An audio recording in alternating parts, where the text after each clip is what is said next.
but it was dangerous. You know, it wasn't like Bushwick of today. It was like besides the stick up kids and drug addicts and get prostitutes and all that, you also had literally packs of wild dogs. Like I'm not joking. Like there was 2 times that I can remember clearly having to climb up the train station pole to get away from a pack of dogs chasing me. You You gotta know, bring food with you. so so yeah, so like it's something no one really talks about, but like when like you said, like when you painted a train, that train will travel your artwork for you.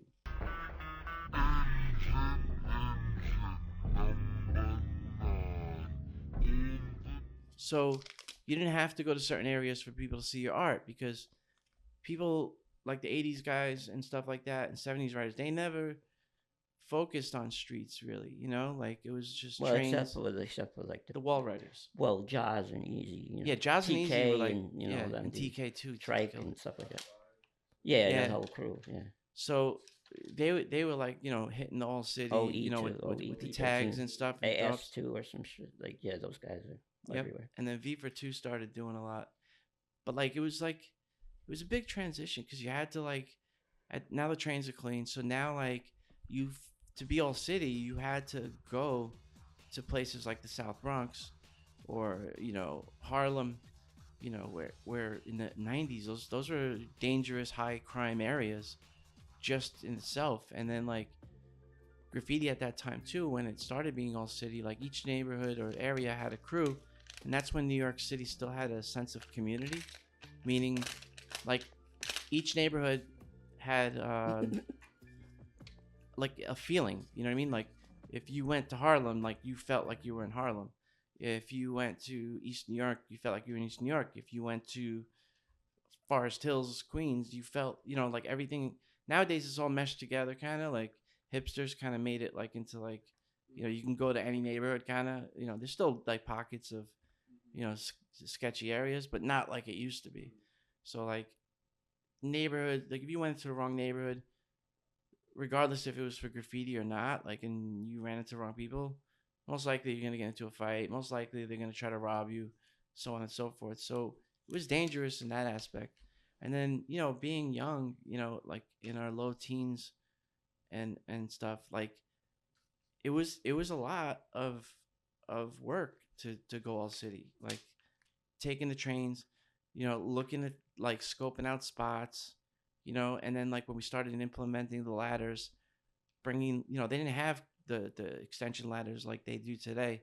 So, you know, we would be like grabbing those 25-foot long extension ladders, you know, and like bringing them on the train and shit. And yeah, yeah, you know, and like that's what we would use. And then like me, V, and SN especially got like, because like you know at that point I think he was locked up, and like we ended up doing a lot of spots on the 7 train, and we ended up like just stealing ladders that we would find in people's backyards, and then hiding them in different locations around the city, so like we knew like all right, if we're going to, you know, the Bronx, like we know we have a ladder on somebody's like garage roof that'll be there like for whatever we need it for, you know. And this way you didn't have to carry it, you know, and this way you know you didn't stick out. Like if you know if cops saw you with the ladder at 1 o'clock at night on the train, they're gonna be like, yeah, what the fuck are you doing? You know, they're gonna, you know, frisk you or whatever the case was, you know.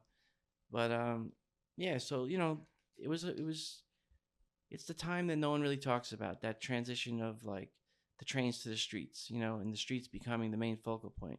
And then a lot of people say that, but it didn't die. An It just era that it ever just died. That transformed. ever died. That era died. Except for a small, Very good way to put it. That except for era died, like and a Risk lot of Crew those was the only people crew I think that continued for a who, while. Risk, like Ghost and yeah, yeah, J, Risk Crew they carried continued on. on, for a minute, for a Like few Ghost and years. Cat and you know Some of EA them, and most of them Bruise. continued, and most and like half of them maybe stopped it, like JA Ghost Yeah, and and they all they that. Like kept doing the they clean kept it trains going. hard. Um, Well, JA kept everything going. He just yeah, Jay just never stopped. he's something else. Um, and he still never stopped. Yeah, And he I just don't think he ever I will. love that. Like I Like just he's like, you know, he's got that famous quote that he wrote when he was with me one night. He said, "There is no finish line. Yeah. You know, I love These that. are the good old days today. You But know, you got to keep it going. You know, when you're dead, you can't come back. You got to do it yeah. now. So yeah, that was a big transition that is not documented, really, in my opinion.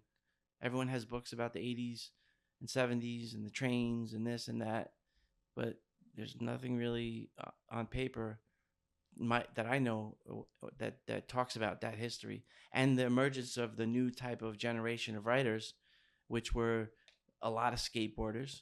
You know, obviously there's other people, but like in my memory, there was a lot of skateboarders that were into graph. It was like skateboarding, polo, raves, you know, clubs and in general, Drugs, a lot of club drugs, drugs drugs, times. Like, drugs, drugs. Drugs. you know, it was the time. It was the era of drinking 40 ounces. You know what I mean? Like you don't see 40 Cisco, ounces anymore. Cisco, yeah, Cisco.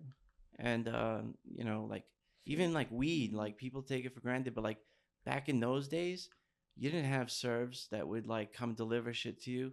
You maybe had maybe like a local guy here or there, but most of the time, everybody like in New York City would go to Bushwick or Bed-Stuy, those areas, or somewhere in Harlem, and there would be like weed spots, you know, and it would usually be like a little a mailbox that would open up. You give them the money, and they would give you Or you the slide it under the door or oh, some but shit.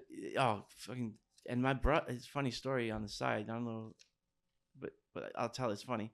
So my brother was very into graphic arts, right? So he used to design flyers for all the clubs in New York, and he had all the best printers and all that shit. So he came up with the idea of printing money, right? So he started printing money, and then you know finding a paper that would be the most uh, textured and quality wise that matched real money. And him and my brother in Desa would go like print this money, cut it out, and then they would go to like the baseball field up the block, and like they would rub it into like that fine sand, you know, to like wear it out and like make it feel more realistic. And then like they started going to like making $20 bills and going to like raves and like buying something at the rave and getting like the change. Yeah, but then like the big thing they started doing, which was clever, was the hot dog stands. Yeah, on Roosevelt twenty Avenue, taco dollars stands. And Roosevelt Avenue was so twenty busy at dollars night. and you get a $1 hot dog, $19 back. You just, you know, But the taco shits was it. Yeah, it was good because it was a Friday night, Saturday night. They're so busy. You get a taco and a soda, just give you change, and they yeah. ain't got no time. There's so many people. You just keep it moving. You go But down every block, just keep it hitting them all. like, see, I wasn't a big weed smoker, but they were into it, Well, I right? wasn't. I mean, me, nah. Weed, makes me schizo. So Apparently, my brother but his brother was. He was like one of them and hippie VE and weed him and smokers. a few people like we used to call it funny money. They used to go to the weed spots now and buy weed with the money, you know.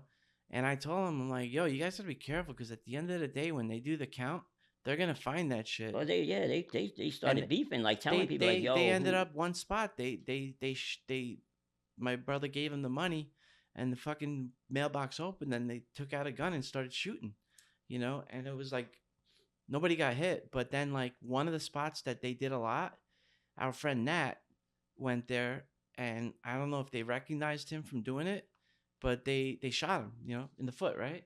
You talking about Nat, like Nat, not the Agnes's Nat, writer. You know, Agnes's Nat. oh no, that was but that was about also something else. That was about robbing them from. Also, they were robbing. They were trying to rob them too. Huh. And I don't know what it was about but it was also about they were straight up robbing him for the weed, and he didn't give it up. And he just didn't. You know, the dude just took the gun out and shot him. Yeah, so he was like fucked up for a minute. Yeah, that was just crazy. I was on Cooper, I think. Or yeah, on Cooper, right, like right over But yeah, nowadays you don't really the have weed Queens spots border. like that, you know.